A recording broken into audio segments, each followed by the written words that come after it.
Something that my writers have always appreciated when I teach the methods and frameworks and everything that I teach inside my work is examples in published memoir, books that they can reference, ways they can engage with other memoirs that they can find at the bookstore. And so I wanted to bring that to the podcast. I'm hoping to once a month bring a different memoir published that you can buy on Amazon, Barnes & Noble, your indie bookstore, and bring that to this podcast.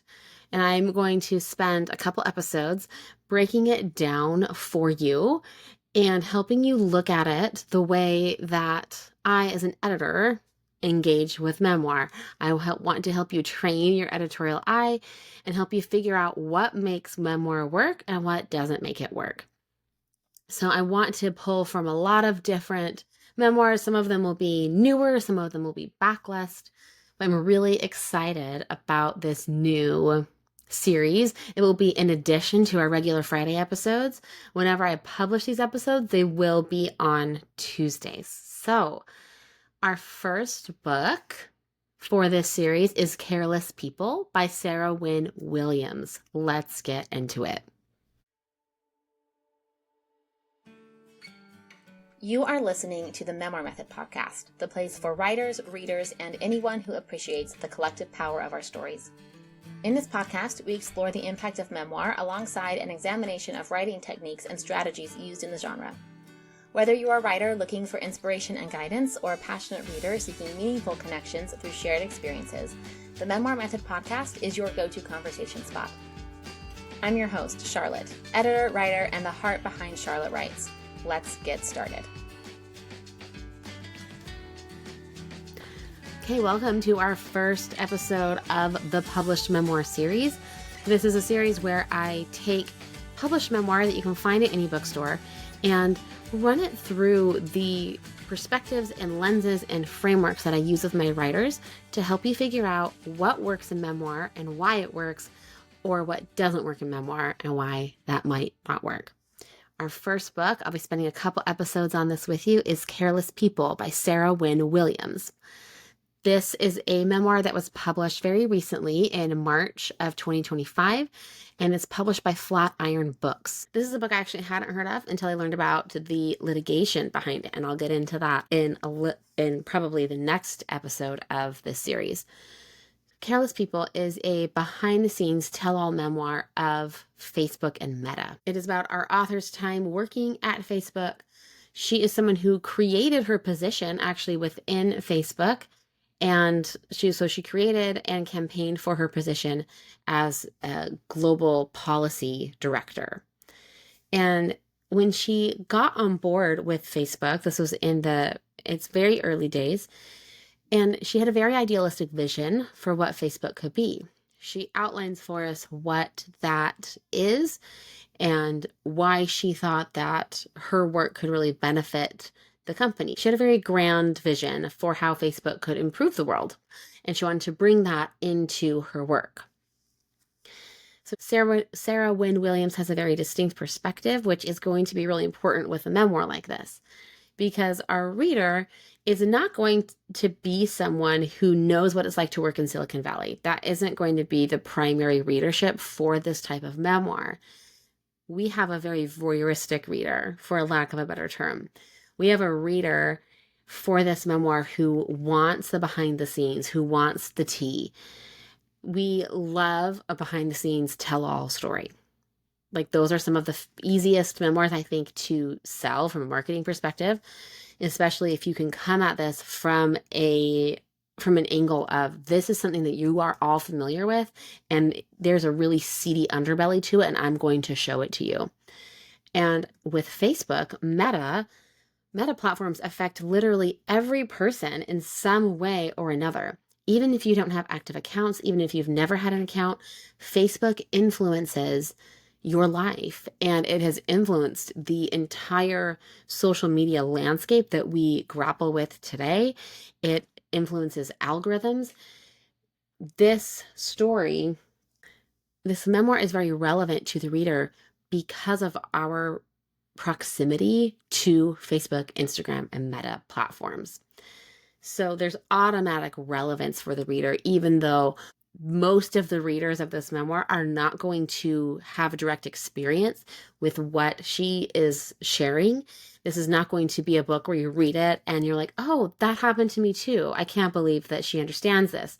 Most people do not have insider access to the big tech companies in Silicon Valley, but Sarah Wynn Williams does. And so it is her proximity to Facebook that is going to draw us in, because here we have someone willing and able to tell us the things that there's no other way that we could learn through our own experience, right?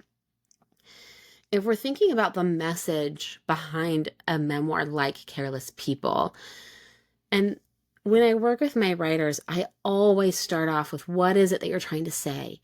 What is it that you want your reader to take away from this? Why is this memoir, why is your memoir going to be important to them? And for a behind the scenes memoir, a tell-all memoir like Careless People, discerning that deeper message might be a little bit more difficult, because we know that she's going to attract readers on this premise alone. It is a very compelling premise. You're going to get people who will finish to the end because of how voyeuristic we as readers are, right? So it's very easy to market. And the litigation that has gone on behind the scenes of this memoir also amps up its impact and potential readership. I will go into the litigious nature of this memoir in the second installment of this series with Careless People. Back to the message, however. In one way, the message could be as simple as, Facebook is bad and here are my receipts. To go deeper, however, and as the author, you do have to go deeper than the obvious thread, the thesis could be something like this. Technology created and employed by Facebook has the potential to do good in the world, but in the wrong hands and supported by yes men, social media will erode the world on both the individual and global level. So do you see how that's a little bit deeper? And even after I drafted this outline for this episode, and I was thinking back on my experience reading the book, she might even have a message that is even more personal about how she has had to save herself. There's a story at the very beginning of the book that has nothing to do with Facebook. I was honestly very surprised when I started reading it, but she has to save herself. And so even that could be a much more personal thesis or thread that is pulled through the story. As someone who has read the book, however, that is not something that came out to me as much, again, because Facebook is kind of the headliner of this memoir. But with that deeper message that I pulled out, do you see how the author has so much more to work with? This thesis is actually about her reader and not about her time in Facebook. And then she uses her time at Facebook to prove her point. And that is what compelling memoir is going to do. I would venture to say that even with this really compelling premise, if it is not written with a point in mind, it's going to be hard to retain readers. And what I mean by that is that the premise alone is compelling enough to attract readers, but I do not think that without a deeper message, a deeper way to make it relevant to the reader, that I would have wanted to finish this memoir.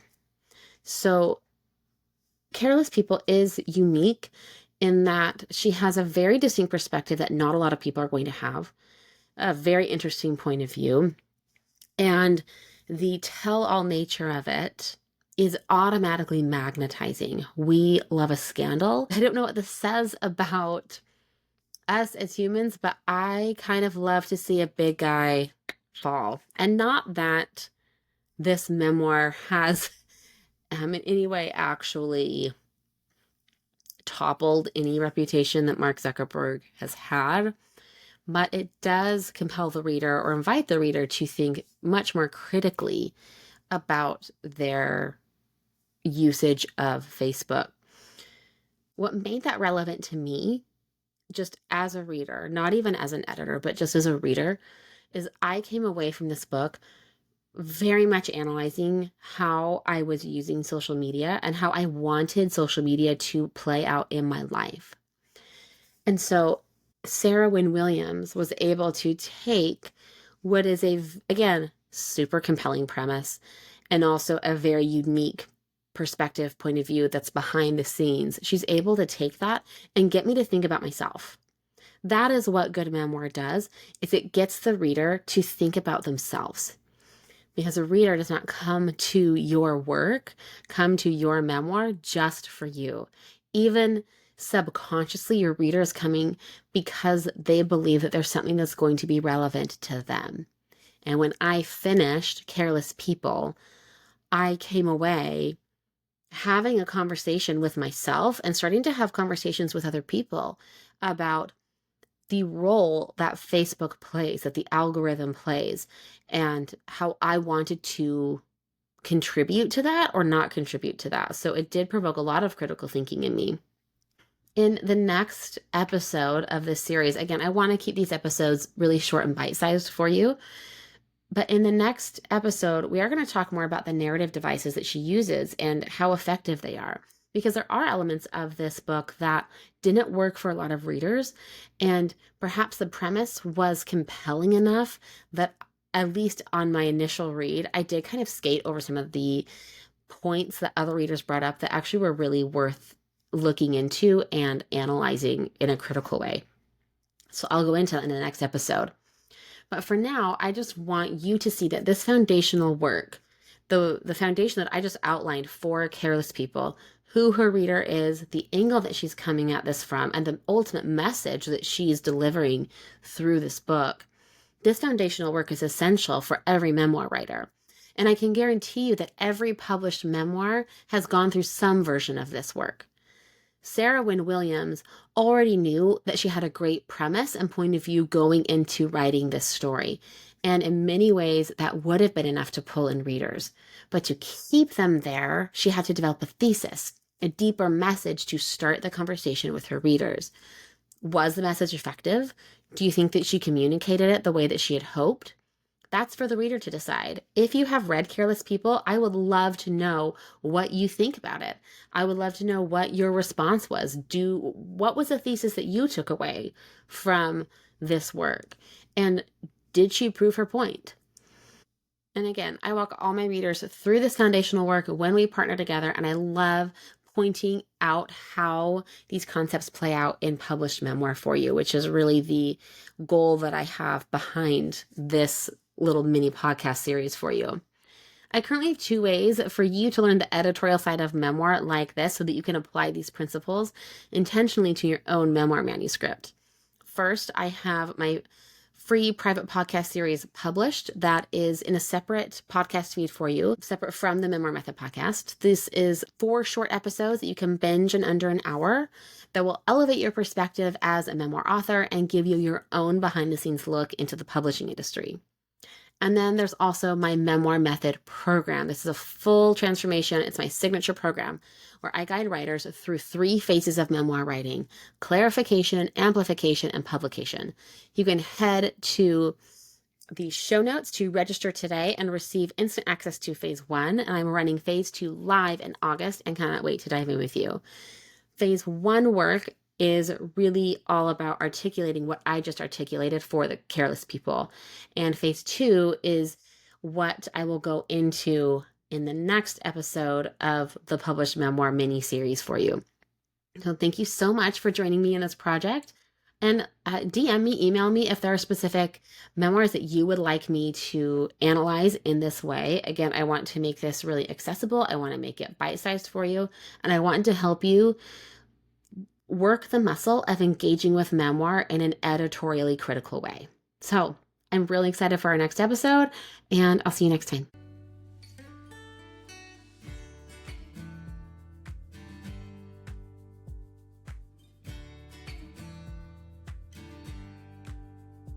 You've just listened to an episode of the Memoir Method podcast. The Memoir Method podcast is presented by Charlotte Wrights. If you liked what you heard, the best way to support the show is to subscribe through your preferred podcast player. And if you're feeling especially inspired, I'd love it if you left a 5-star review on Apple Podcasts. Leaving a review really does help other readers and writers like yourself find the show. If you want to continue the conversation, you can find me on my website at charlottewrights.co or on Instagram at Charlotte Jane writes, "Thank you for tuning in. I'll see you next time. And remember that you have a story that matters."